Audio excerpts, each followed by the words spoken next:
दुनिया की शीर्ष पत्रिकाओं में शुमार टाइम्स मैगजीन ने सोनम वांगचुक को 100 सबसे प्रभावशाली व्यक्तित्वों में शामिल कर लिया है। भारत सरकार उनको भले ही शांति भंग करने और देश के लिए असुरक्षा का पर्याय साबित करने में लगी हो, मगर पत्रिका ने यह मान लिया है कि वांगचुक दुनिया के ऐसे व्यक्तित्वों में हैं जिनसे लोग प्रेरित हो सकते हैं। वांगचुक इस समय लद्दाख में हुई हिंसा के आरोप में जेल में बंद है। उनका परिवार इस जुगत में लगा है कि उन पर लगे आरोपों का दाग वांगचुक के ऊपर से हटाया जाए। पत्नी गीतांजलि आंगमो पिछले 1 महीने से कोर्ट का चक्कर लगा रही हैं, मगर तारीख पर तारीख मिलती जा रही है। वांगचुक जेल के भीतर जब टाइम्स मैगजीन द्वारा जारी किए गए 100 प्रभावशाली व्यक्तित्वों में अपना नाम सुन रहे होंगे तो चाह करके भी नहीं खुश हो पा रहे होंगे। जिसे दुनिया प्रभावशाली व्यक्तित्व मान रही हो, वो अपने ही देश के भीतर एक जेल में कैद है, वो भी बिना गुनाह साबित हुए। ये तो मीडिया ट्रायल के जैसा एक पॉलिटिकल ट्रायल है जो भाजपा सरकार में लगातार जारी है। अब सरकार और उसकी कार्यपालिका ही न्यायालय बन चुकी है, या ये कहें कि न्यायतंत्र सरकार के सामने नतमस्तक हो चुका है।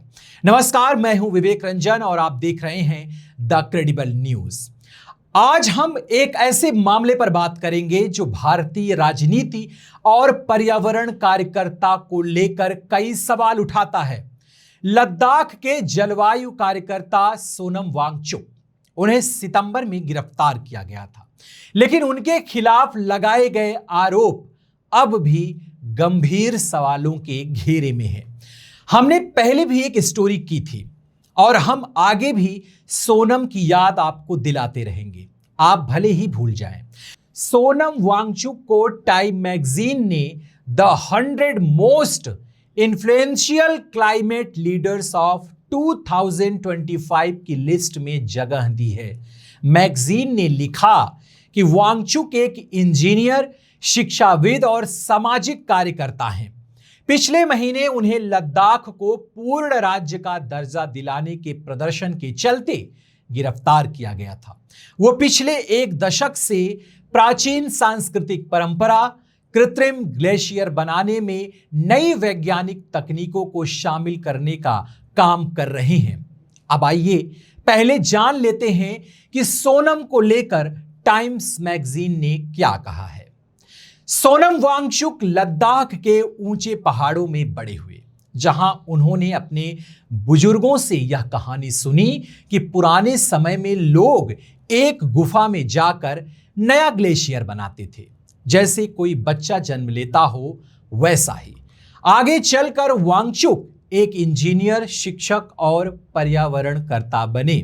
सितंबर में उन्हें लद्दाख की स्वायत्तता की मांग के लिए किए गए विरोध प्रदर्शन में गिरफ्तार कर लिया गया। टाइम्स मैगजीन ने आगे लिखा है कि पिछले 10 सालों में उन्होंने ग्लेशियर को कृत्रिम रूप से उगाने की एक पुरानी तकनीकी को आधुनिक विज्ञान से जोड़ा है। 11,500 फीट ऊंची जगह पर जहां जीवन ग्लेशियरों और जमी बर्फ के पानी पर निर्भर है, वे कृत्रिम ग्लेशियर बनाकर पानी की कमी दूर करने में मदद कर रहे हैं। ये परंपरा लगभग 13वीं शताब्दी से चली आ रही है। 2015 में उन्होंने अपने गांव तक ग्लेशियर की धारा से 1 मील लंबा पाइप लगाया। सर्दियों में पानी उस पाइप से होकर निकलता है और नीचे गिरते हुए बर्फ में जम जाता है, जिससे एक कोन की तरह ऊंचा बर्फ का टावर बनता है। इसे उन्होंने आइस स्तूप कहा, क्योंकि इसका आकार बौद्ध मंदिर जैसे गुंबद से मिलता जुलता है। इस बर्फ के स्तूप के बनने की प्रक्रिया एकदम सरल है। जब तापमान बहुत नीचे चला जाता है तो हवा में बिखरी पानी की बूंदें जम जाती हैं और नीचे गिरकर एक ठोस शंकु यानी कि कोन का निर्माण करती हैं। उनकी कोशिशों से कुछ गांव जो पहले सूखे की वजह से खाली हो गए थे, जैसे लद्दाख का कुलुम गांव, अब फिर से बसने लगे हैं। हालांकि बहुत ठंड में पाइप बर्फ से बंद हो जाते हैं, इसलिए ग्रामीणों को उन्हें हाथ से खोलना पड़ता है। इसे देखते हुए वांगचुक ने स्मार्ट स्तूप नाम की नई तकनीकी तैयार की। इसमें कंप्यूटर से नियंत्रित वाल्व यानी कि फव्वारे के नल जैसे यंत्र होते हैं, जिससे खुद पता चल जाता है कि पाइप जाम है या फिर नहीं। ये तकनीकी सस्ती है। हर स्तूप की लागत लगभग $2000 आती है और लद्दाख सरकार ने अब इसे पूरे क्षेत्र में लागू करने की योजना बनाई है। टाइम्स जैसी पत्रिका में एक समय में मोदी जी का भी इंटरव्यू छपा था। नए नए प्रधानमंत्री बने थे। उसके बाद कई पत्रिकाओं में मोदी जी की कहानियां छपी, उन्हें मजबूत नेता बताया गया। अब सवाल यह है कि अंतरराष्ट्रीय पत्रिकाओं में जगह पाने पर मोदी जी को जो लोग मजबूत और महान नेता बताते थे, क्या अब सोनम वांगचुक को भी वैसे ही देखेंगे या यहां पर उनके नियम और कसौटियां अलग हो जाएंगी? चलिए थोड़ा जान लेते हैं कि अब तक सोनम वांगचुक के साथ क्या क्या हुआ। 1 महीने से ज्यादा का समय हो गया है। सोनम वांगचुक पर रासुका लगाकर उन्हें गिरफ्तार कर लिया गया था और अभी भी वो जेल में हैं। मालूम हो कि सोनम वांगचुक लद्दाख के लिए संवैधानिक सुरक्षा की मांग करने वाले लोकप्रिय आंदोलन का प्रमुख चेहरा रहे हैं। हिंसा से पहले वे लद्दाख को पूर्ण राज्य का दर्जा देने और 6ठी अनुसूची के विस्तार की मांग को लेकर अन्य लोगों के साथ भूख हड़ताल पर थे। एक रिपोर्ट के मुताबिक उनकी गिरफ्तारी को उचित ठहराते हुए जारी एक प्रेस विज्ञप्ति में केंद्र शासित प्रदेश लद्दाख के प्रशासन ने दावा किया था कि सोनम वांगचुक को बार बार राज्य की सुरक्षा के लिए प्रतिकूल गतिविधियों में लिप्त होते देखा गया है। यह शांति और सार्वजनिक व्यवस्था बनाए रखने और समुदाय के लिए आवश्यक सेवाओं के लिए खतरनाक है। प्रेस विज्ञप्ति में इस बात का कोई ब्यौरा नहीं दिया गया था कि अतीत में ये गतिविधियां क्या थीं, लेकिन लेह में 24 सितंबर की हिंसा के लिए सीधे तौर पर वांगचुक को जिम्मेदार ठहराया गया, जो उस समय भूख हड़ताल पर थे।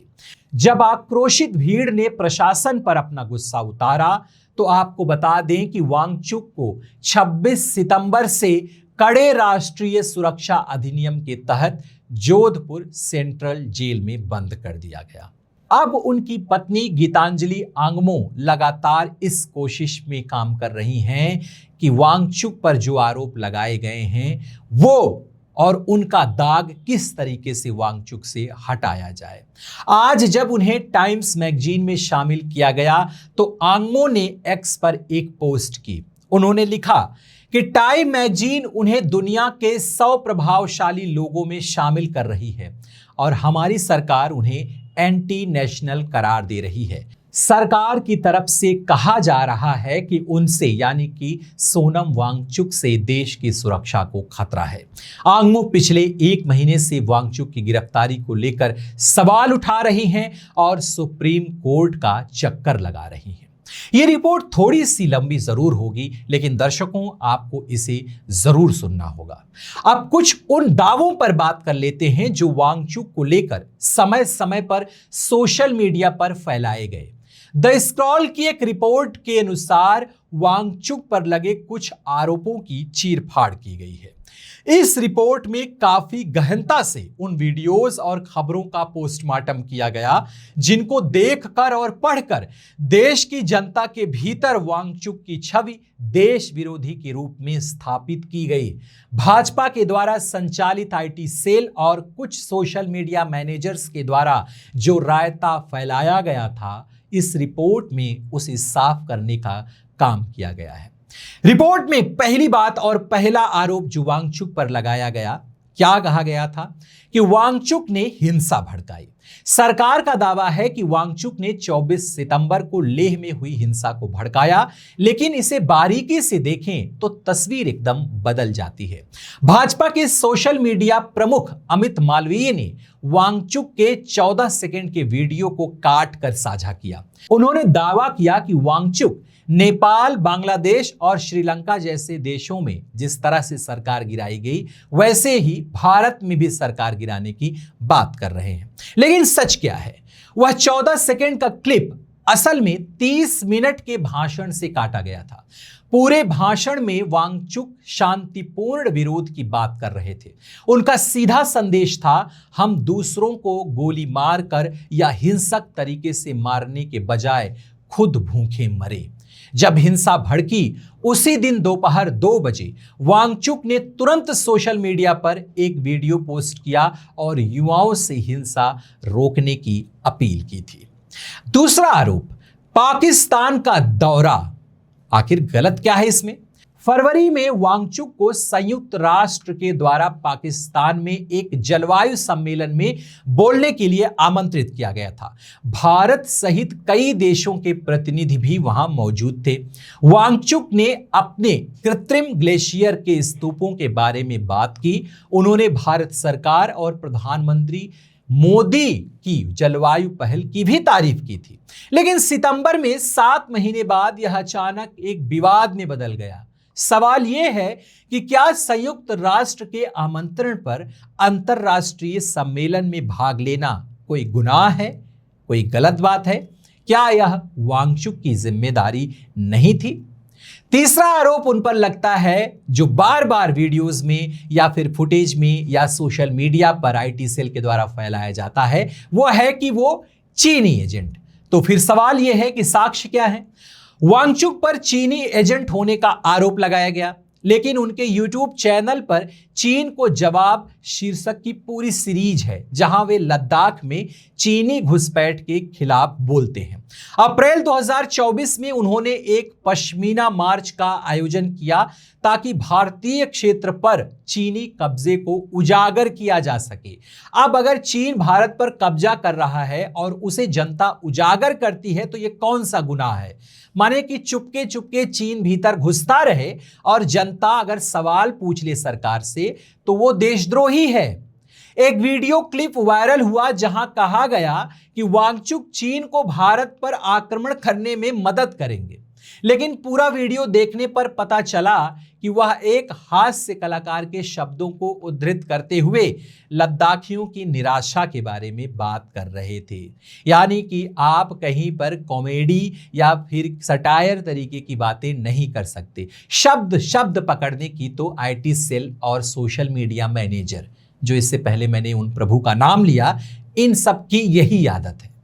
चौथा आरोप की विदेशी फंडिंग, जो हमेशा अगर देश में कोई आंदोलन खड़ा हो गया, कोई सड़क पर बैठ गया, सरकार के खिलाफ बैठ गया, तो विदेशी फंडिंग बता दो।